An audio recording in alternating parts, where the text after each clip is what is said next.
An original podcast from podlatino.com.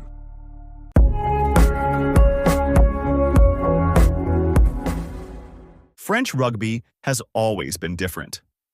While other nations built their reputations on structure, discipline, and set-piece power, France became known for something else entirely: unpredictability.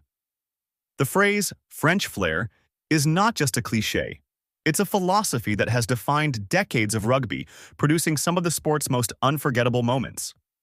In this episode of Beyond the Try Line, we'll explore what French flair means, where it came from, and why it continues to fascinate fans around the world. The roots of French flair go back to the mid-20th century. Rugby arrived in France in the late 1800s, brought by British students and merchants. But while the English emphasized order and rules, the French adapted the game to their own character. Rugby in France grew in the southwest, in towns like Toulouse and Biarritz, where it became a mix of passion, art, and rebellion. French players embraced improvisation, offloads, and unexpected moves. Instead of playing safe, they took risks. By the 1950s and 1960s, the world began to notice. French teams shocked their opponents with daring backline moves and audacious counterattacks. Matches against England in the Five Nations often turned into clashes of styles: English pragmatism versus French creativity. Sometimes France would lose spectacularly. Other times they would win with brilliance that left the crowd stunned. One of the most famous examples came in 1999 in the Rugby World Cup semi-final against New Zealand. The All Blacks, led by Jonah Lomu, were overwhelming favorites. At halftime, New Zealand led comfortably. But in the second half, France produced one of the greatest comebacks in rugby history. Christophe Lamaison, Fabien Galtier, and the French backline unleashed wave after wave of attacks.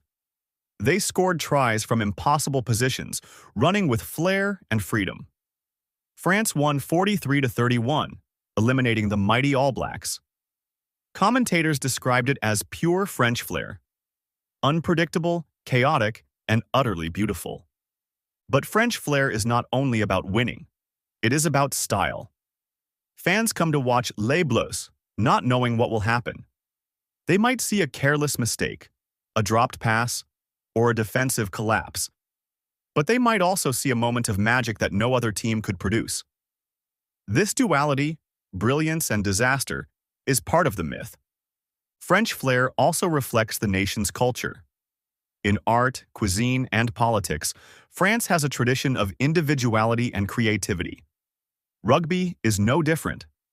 French players are encouraged to express themselves, to trust instinct over structure. Coaches often struggle to control it. Even when they try to impose discipline, flair emerges. It is in the DNA of French rugby.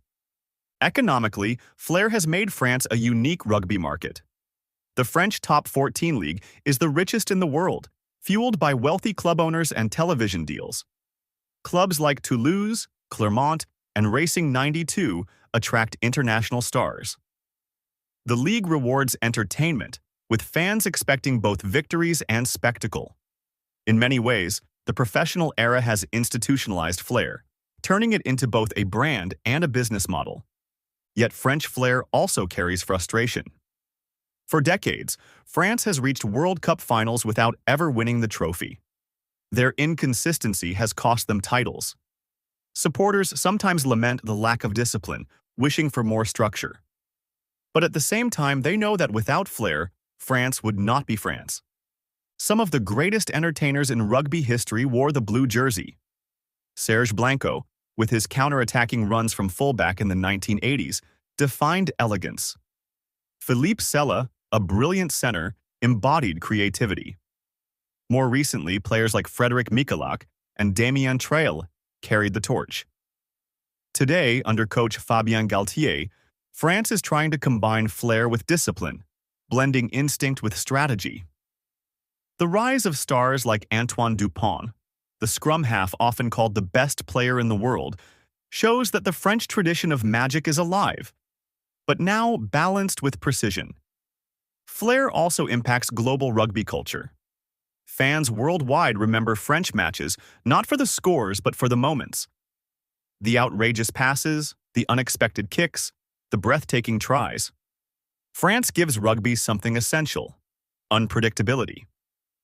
In a sport often dominated by structure, Flair keeps the game alive with imagination. Ultimately, French flair is more than tactics. It is a reminder of why people fall in love with rugby. Not just for the wins, but for the beauty of the game when played with courage, creativity, and heart.